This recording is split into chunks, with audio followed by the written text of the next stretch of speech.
去譬如租用公眾嘅設施啦，咁相應嚟講咧就係練習時間會相應嚟會減少啦，咁蝕底嘅情況一定會有㗎啦。體育科一下子成為會考科目，未必能夠立即令人刮目相看，亦都有好多問題係需要逐步解決。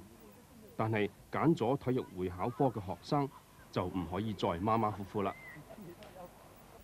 平常每個星期只係得2堂嘅體育，會考班就要加多4堂，一共係6堂。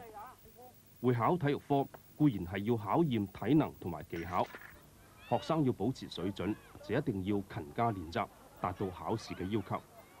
就響體能方面，考生要做到4項嘅測試，響1分鐘之內要做鬥多下嘅仰臥起坐，嚟到考驗肌肉耐力。引體向上呢個動作就係用嚟考驗肌力。對於女同學，雖然唔使引體上升，但係亦都唔係輕易可以做得到。引體前伸，學生坐喺地上，雙手盡量伸前嚟到考驗柔韌性。仲有一項係1里跑，用嚟考驗同學嘅耐力。體能考驗所佔嘅係總成績嘅15%。體能要有好嘅表現，技巧亦都十分之重要。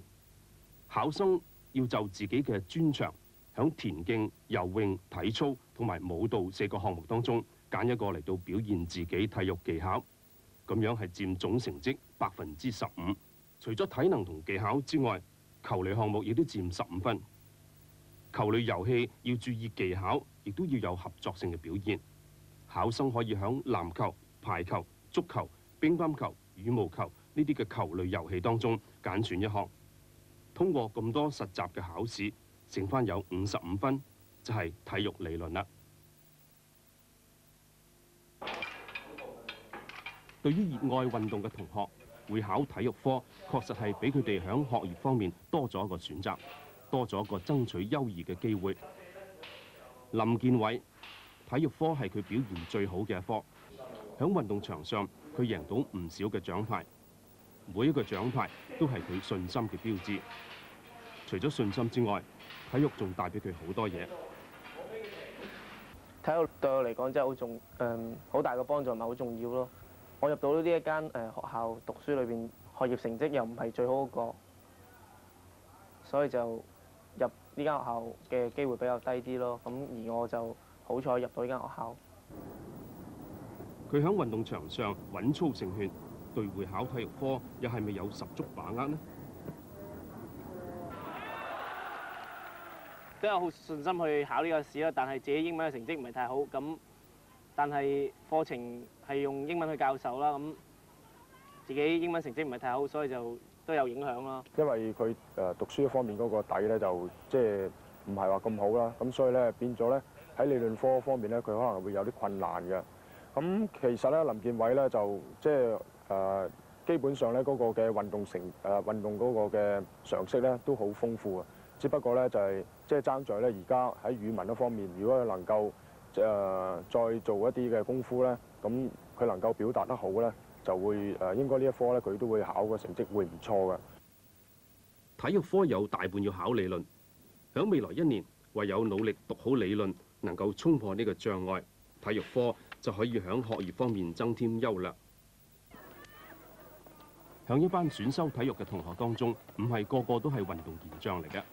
自己渣又唔係睇過渣啦，叻又唔係睇過叻咁咯，都應付得到嘅我諗。我都會拎到1半分啩，我唔期望咁高啊。張景美同阿欣，佢哋響運動嘅表現都唔係咁好，要會考體育科，響實習試方面似乎唔係咁着數。即係如果佢比其他同學花得多時間咧，咁進步一定有嘅。咁就我喺呢個教師處嗰啲 workshop 裏邊就睇過啲評分嘅標準咧。就如果以佢現在嘅 practical 嚟講咧，佢嘅評分佢可以講差唔多攞得好低分嘅。譬如話100分裏邊咧，我估計佢只係攞到20分度嘅啫。初時同佢一齊修體育會考科嘅有20幾30人，但經過1個學期之後，好多同學認為係嘥時間練習，又要讀理論，所以有一半嘅同學經已放棄咗。但係張景美同阿欣都冇放棄到。喺田徑方面唔係幾好咯，喺理論拎翻咯。田徑比賽15分咯，但係如果理論拎翻都可以啩。如果講話其他同學點解 drop 我唔 drop 咧，我覺得我唔想半途而廢咯，橫掂都擠咗咁多時間落去咯，咁唔爭在咯。為咗唔想半途而廢，阿欣同張景美互相鼓勵，響清晨或者係課餘多啲練習，補救體能嘅不足。